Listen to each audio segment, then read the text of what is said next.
Hi friends, this is Srinivas Venkateshwaran. I'm from Global Degrees. We are your trusted partner in your overseas education dreams. So today we will discuss again about studying in UK. Particularly, we'll discuss about the eligibility criteria, the opportunities for scholarships with different universities, and what are the basic requirements. As I said, eligibility criteria is one of the most important things I think every student has to know. So what are the ways you can choose a university according to your profile? All this kind of guidance we are going to discuss today.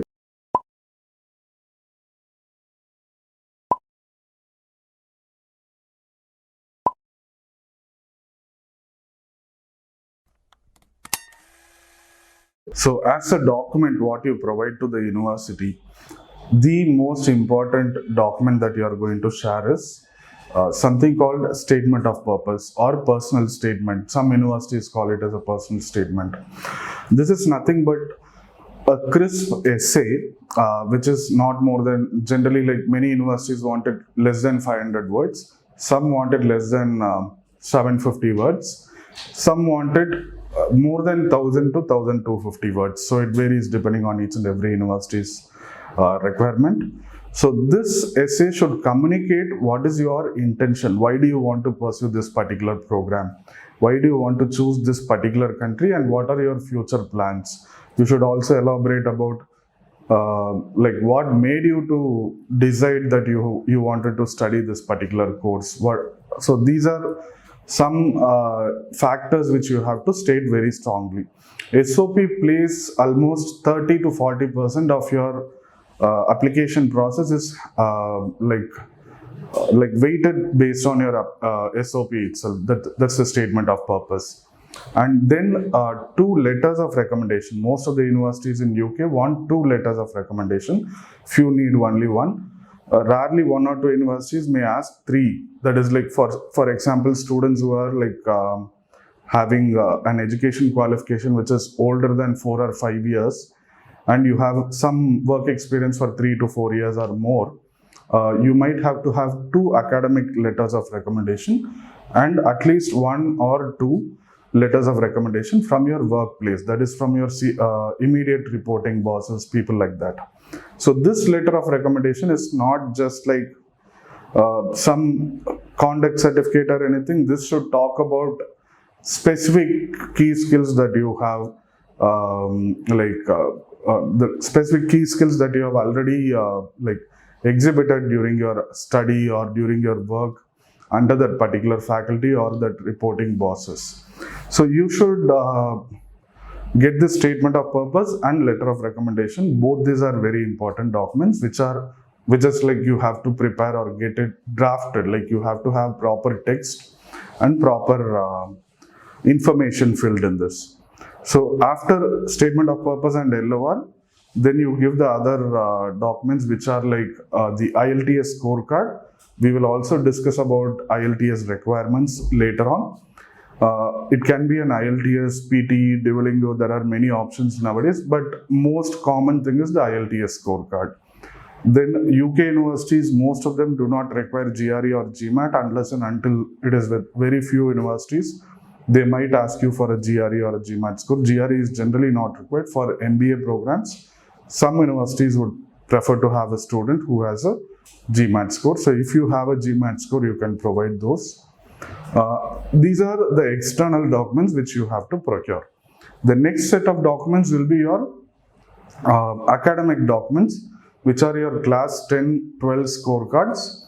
And if you are applying for a master's degree program or if you have already completed a bachelor's, you have to provide the all the 8th semester or 6th semester mark sheets, plus also the consolidated score report, plus also the copy of degree certificate, or if only the provisional degree certificate is available, you can provide that as well. This apart, you also have to have a complete, fully updated resume. This resume should contain all about you, like you should mention details about your extracurricular, co-curricular activities, what kind of projects you have involved in. It should have your complete information in terms of your academic and also your general perspective of your personal life. So as per your resume, whatever points you have mentioned, you should also have the sufficient documentation to explain what all your, prove whatever you have mentioned on your resume, like your educational qualifications. If you have any certificates, you need not attach it as part of your application, but if asked, you should be able to present those details. So you should also be careful when you're adding details on your resume. And finally, you should also provide, if you have any work experience or internship experience, you can add those documents. You should have preferably documents like your offer letter and your current performance review or something like that. So those things will be an added advantage to mention that you are currently employed and you do not have any gaps. This is again one of the very important things. You should demonstrate very clearly, like you did not have any major gaps in your academic or career profile. So that is why we have the resume in place and showing the work experience documents and all that. So this is all about the application checklist. Yeah, so you should also add a personal identification document, which is obviously your passport copy. So when you apply to any foreign university, you have to have your passport copy attached. So these are the complete document checklist. The general document checklist. There are some universities which might have a little different kind of a document checklist, but mostly these are the documents which you will need to apply to any UK universities. So after the checklist, what we have to understand is a lot of factors decide how you are becoming eligible to apply to a particular university. So let's discuss one by one the different kind of factors which are going to. So we'll start with your academic qualification. Obviously, that is the previous qualification. That is like if you have completed class 12 or if you have completed a bachelor's degree or a master's degree, you should have that certificates. Students who are in the final year, yes, you can apply with whatever results you currently have, final year or even the class 12 students. So even the 11th standard scorecard or the 6th sem results, that should be sufficient to initialize your application so that you can get a conditional offer. So coming to different levels of academic requirements, you will be surprised to know almost any UK universities, most of the UK universities accept a student with a second class bachelor's degree. So second class bachelor's degree in the sense a student with above 60% in your bachelor's or class 12, you will be eligible to apply to almost every university in UK. There are specific certain courses where they may ask for a first class degree as well. Mostly it is like courses which are in high demand or programs which are like considered to be little complex. So in those cases, you might require a first class degree. Otherwise, a second class degree should do. And there is also a different kind of a criteria. Within the second class, the universities have two different stages, 2:1 and 2:2. So this is nothing but second class first division, which is mentioned as 2:1 in most of the UK universities website. This indicates the requirement is 60 to 69% at least. And if the requirement is mentioned as 2:2, that means second class, second division, which can be 50 to 60%. So I mean to say that most of the universities will accept, even if a student is having only 50%, you are eligible to apply. But still, when it comes to what kind of percentage the universities will accept, you should have at least 54 plus percentage. There are some exceptional cases, some universities accept students with lower scores, but in general, anything above 54 or 55 is considered safe. And if you have a first class degree or a degree with a distinction, 70, 80, 90 percentage or 8 GPA, 9 GPA, yes, of course, you are going to be eligible to apply. Any which ways, early application is very important. Just having a score and applying in the last minute is not going to help. So next, after your academic qualification, if you have any work experience, so that also counts when you are applying for a university in UK. Say for example, most of our students in India, they study courses like electronics engineering or EEE, that is electronics and electrical. and they want to work in the IT sector.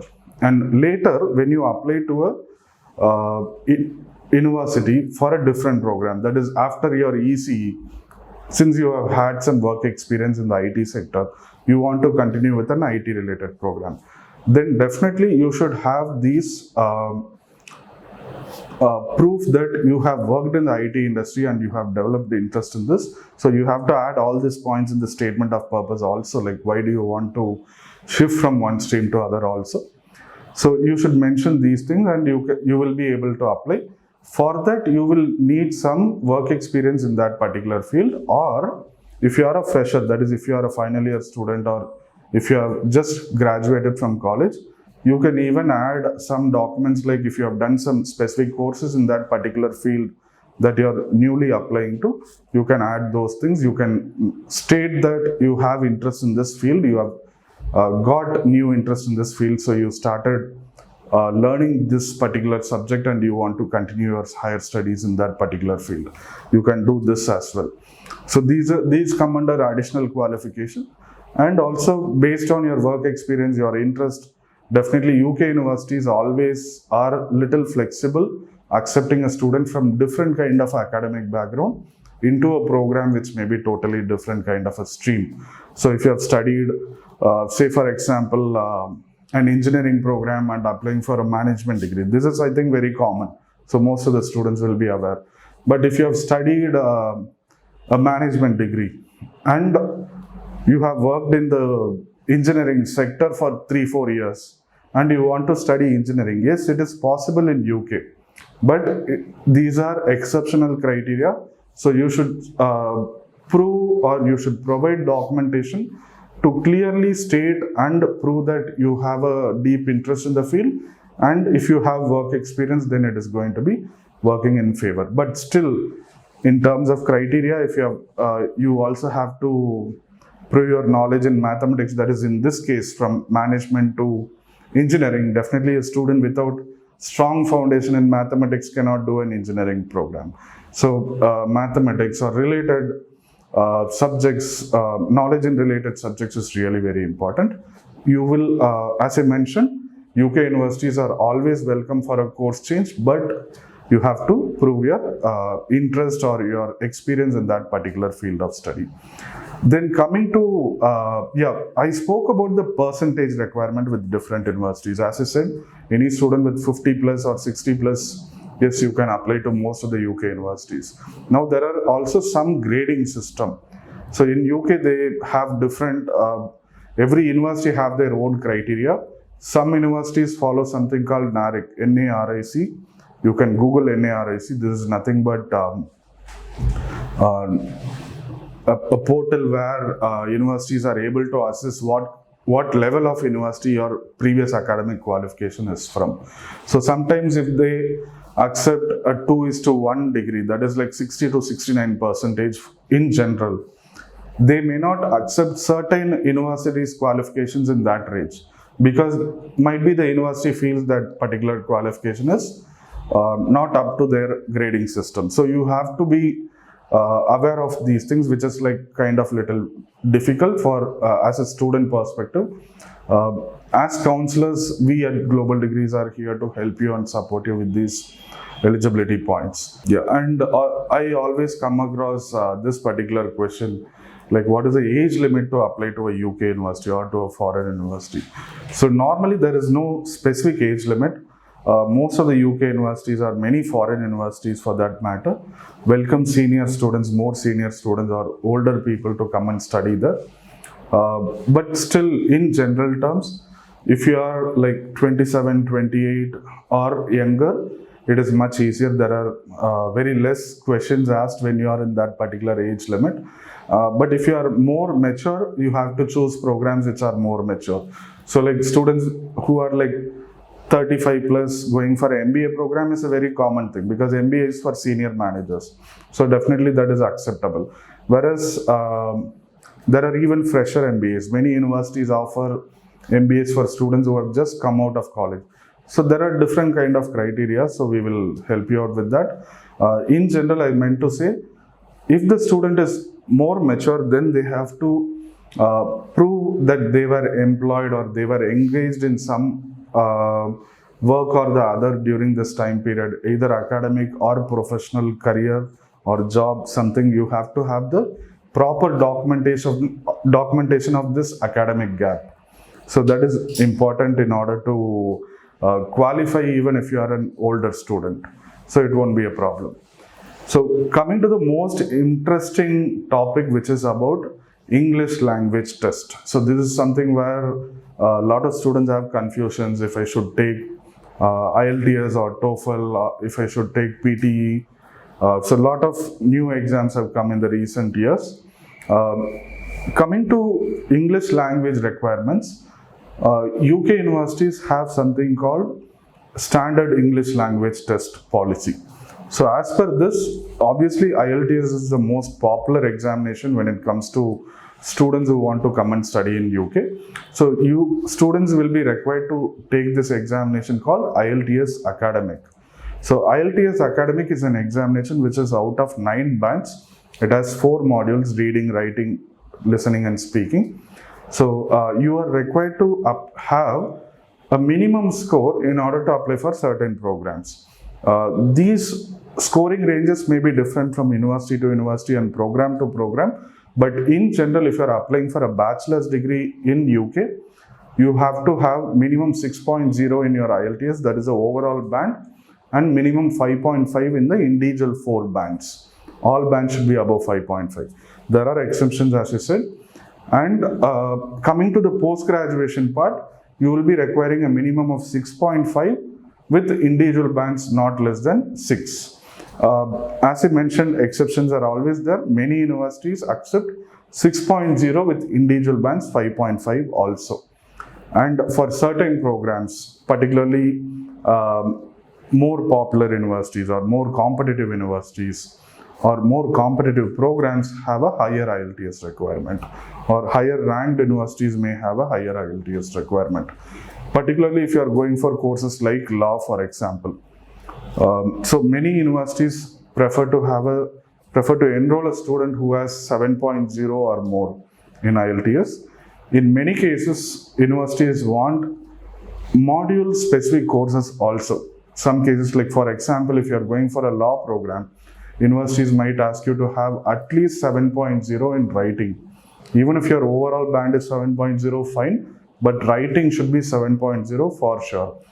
So these are some requirements again. Students who do not fulfill this criteria, you have a lot of other options which I will explain you, which are perfectly acceptable as per the UKVI guidelines, which are some exceptions allowing you to come and study in UK. So exceptions as in, firstly, many universities accept a student with 65 or 70 or 80 percentage in your class 12 English. So almost I would say minimum 70% of all the universities accept a student who has this kind of a score. So the eligibility requirement, that is the particular scoring requirement, might be different from university to university, but in general it is like above 70, or with respect to the top 30 universities, maybe top 30 or top 40 universities, they may be preferring students with above 80 percentage, preferring as in like they may give a waiver from taking the English language test if the student has scored class 12 English marks as above 80%. So these are some simple criteria. And there are also options. Students can get a medium of instruction letter from the latest academic qualification board. That is from your college or from your school, you can get the medium of instruction letter, that is stating that you have studied this particular course completely in English. So that can also help with some universities which are accepting the medium of instruction letter. Thirdly, there is also an option. Particularly in this COVID situation, a lot of students may have difficulty going out for a particular specific examination. So you have an option of taking the internal exams which are conducted by specific universities also. Many universities conduct these internal exams as a part of their admission process. So it is more similar to IELTS or PTE. So you can attend this examination once the university, if the university feels you're satisfying their requirements, you will get the acceptance letter accordingly. So these are some ways. There are also some options, like some universities, say for example, University of Leicester. This is one institution which will accept any student with a good academic profile from universities like Anna University and Madras University, or Bangalore University or University of Hyderabad. Such popular universities, graduates of these popular universities will be having an IELTS waiver just based on your academic qualification. But obviously, as I mentioned, this is like decided on an individual basis. So based on your class 12 marks, based on your scores in your degree, all these factors are going to decide on this. There are also some universities which offer admissions for students from certain boards like CBSE and ICSE board. As I said, like I was mentioning about the class 12 English course, if a student is from, some universities may accept certain boards alone, that is like CBSE and ICSE alone.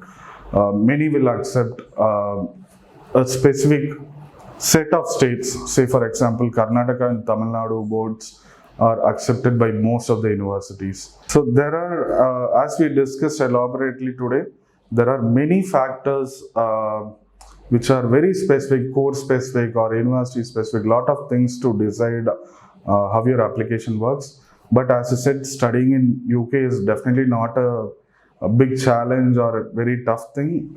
Any student can apply to UK universities. The entry criteria are accommodating for most of the students, so don't hesitate that you have got only 60% or 55%. Don't worry at all. You can study and take a corrective measure to develop your career in a better way in the future. So we are here, Global Degrees is here to help you and support you in each and every stage of your process, right from choosing the right institution according to your requirements and academic profile. We support you until you receive your visa and fly and enroll in the particular university. We provide onshore support also until you graduate. We provide all the basic, practically possible kind of assistance for all our students. So we look forward to assist you and guide you in a better way for your career. Keep in touch with us, ask us your questions. We will discuss further and respond back to you.